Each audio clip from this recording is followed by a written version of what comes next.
Here's one for the internet. Okay, Proverbs chapter 18, verse 13.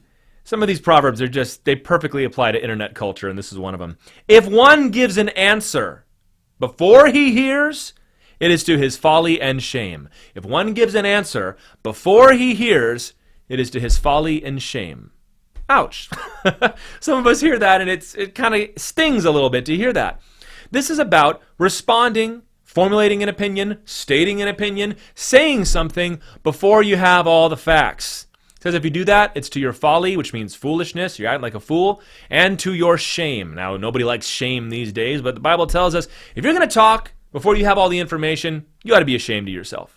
If you hear somebody say, hey, I saw your husband do this thing, or I saw your kid doing this thing, and they walk through the door and you go, how could you do that? How dare you? What is wrong with you? You ought to be ashamed. And they're like, whoa, hey, hold on. Let me explain what happened. I can't even look at you right now. I don't even want to hear your explanations. Well, that's foolishness. That's not being tough. That's not being bold and brave. What that is being ridiculous. You need to hear what's going on. You need to be able to hear both sides of the situation. They might still deserve the tongue lashing, but you got to at least hear first. Otherwise, it's to your folly. We do this in politics all the time, man, where you have people that have very strong, fiery opinions on an issue, but they are incapable of properly explaining the other person's position. This is what you think, and here's why you voted that way, and this is why you do this. And the other person objects. They go, no, what? No, are you crazy? I don't think that. And you'll hear people say things like, yes, you do. Well, hold on a minute. One of the basic rules of conflict resolution, isn't it, is to be able to articulate the other person's position to their satisfaction before moving on. Otherwise, what are we fighting about? And what we do is we have pre-formulated opinions, right? Little boxes where we already think about things, and that can be fine. But rather than trying to understand what's happening in this situation, rather than trying to talk to this person and hear what they have to say, or gather all the facts, or wait for the truth to come out, we try to ask a couple key questions to determine what this person is or what the situation is so that we can cram it into a pre-formulated box and then state those opinions. You ever do this with somebody? You know, you set them off and they get onto the railroad tracks and off they go, and you know they're going to say the same things they always do, even if it doesn't apply in this situation.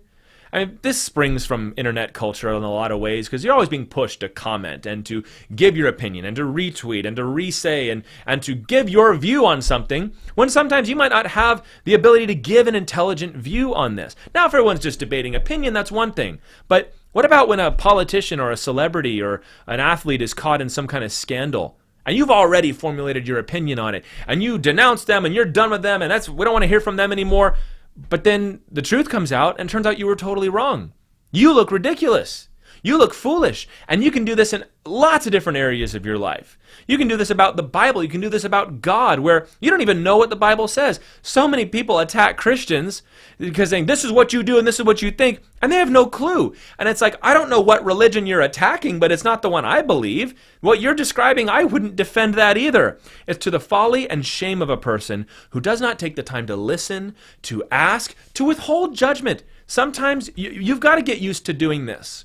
You've got to be able to say, I'm going to reserve judgment on this one. I want to talk to him first. I want to talk to her first and hear what they have to say about this. Or let's call them over and you guys can both explain what happened. Oh, no, don't do that.